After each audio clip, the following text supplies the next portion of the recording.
Welcome back to the True Life Teen Podcast with the theology of the body for teens. Hi, welcome back to the True Life Teen Podcasting. We are back with our final question, Mike. Our final question is, how do you deal with missing someone?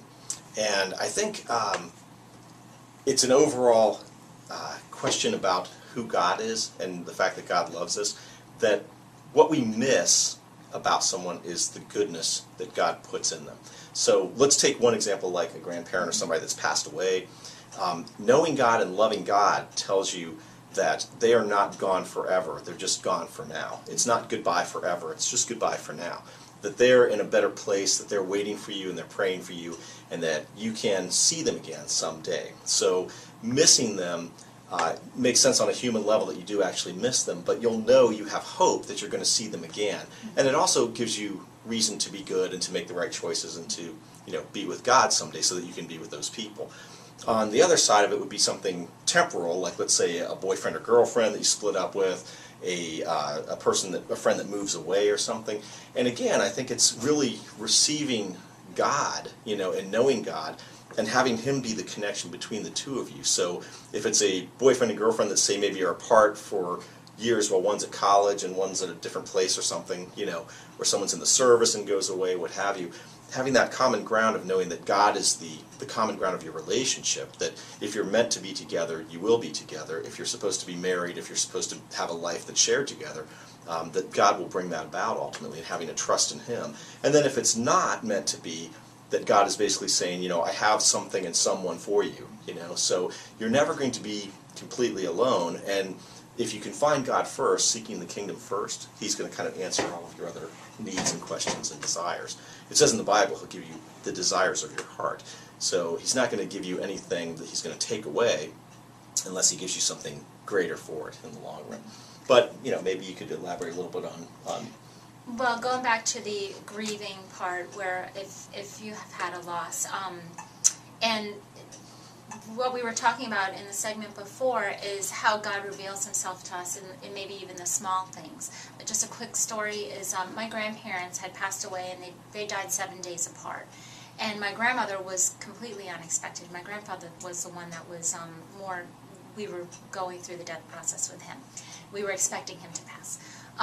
But the day my grandmother died, I remember I got in the car and I just was in shock and the whole 9 yards of what death does. And the first thing I did was when I turned on the radio, the first song that turned on was that song. It's called All I Want Is to Be in the Light. And it wasn't even a song that my grandmother had heard. It wasn't even anything. But when I heard those words, I just knew and felt deep down in my soul like she was telling me that, and that it was okay. And it was that, through those words that I felt a sense of peace, that she's okay and there's a reason. If it's the song I'm thinking of, it's I want to be in the light as you're in the light. I want to shine like the stars in the heaven. Yes. It's basically a song to God, to Jesus. And so as you would say, I want to be with God, I want to be, ultimately in heaven, you would be reunited with all the good and holy people that you are now missing. Yeah, and it was basically, it was fulfilling that of what I knew in my faith, that she was in the light and she was with God, but I needed to almost hear those words. I think, God won't give you anything you can't handle, so He's not going to give you something that, you think you love, and then take it away. If it's truly love and, you're supposed to be together, He's going to either keep you together, or if He takes you apart, it's for maybe He'll get you back together and you just need time to both find yourself, or maybe you're not supposed to be with that person. There's a reason for everything. Makes sense. Yeah, if you can't fight something physically, if you can't fight that sense of despair or pain or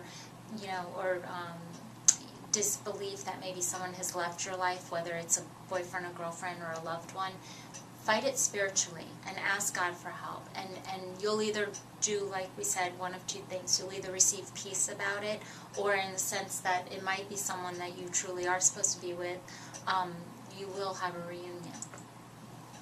And then lastly, I would say that with this idea of knowing God, loving God, serving God, I think Scott Hahn talks about this, but it's not a linear thing. Like, you know God, you love God, you serve God, and then you die and you go to heaven. But it's like, you know God, so you love God. If you love God, you'll serve God. And if you serve God, you'll start looking for him in other people, like, again, seeing a need and rising up to meet that need. And you find God where Jesus said he would always be, like among the poor and the lowly and the needy and the hungry and stuff like that. So you do the corporal works of mercy, the spiritual works of mercy, you find God. So the more you find God, the more you know God. So it's a cycle where you know God, love God, serve God, know God, love God, serve God. And it becomes like a cyclical thing that spirals upward until eventually you pass away and you're with him in heaven for all eternity. So it's really not like just, some sort of linear thing that stops with going to heaven, so much as it's like a cycle. So we see God the Father holding us up and having us walk a little bit, and then maybe hiding from us a little bit, so we have to run to him so that we learn, so that we get better.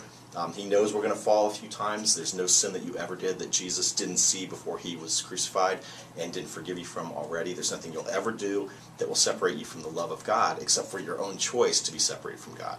So kind of going back to that second question, and how do you find God, if you feel like you've lost him, just in case anybody was asking that question on the lines that, I feel like I've sinned too much, just to know for a fact that you can't sin too much for God. There's not too much that you could have done that's so terrible that he would never forgive you. That it's all about unity. It's all about getting back together. It's all about family for all eternity in heaven. And once you feel that forgiveness, sense of peace, once you get to that resolution, trust that, because that's God. Don't ever doubt what you felt. Don't ever doubt that peace or go back and second guess it. Trust it. Trust what you see.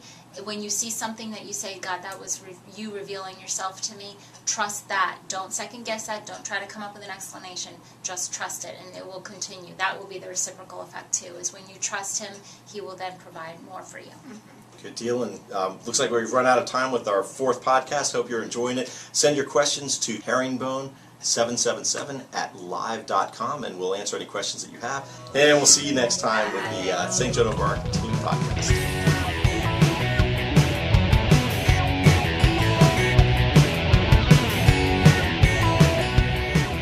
You've been listening to the True Life Teen Podcast on the theology of the body for teens with the teenagers and youth ministry staff of St. Joan of Arc Church in Powell, Ohio.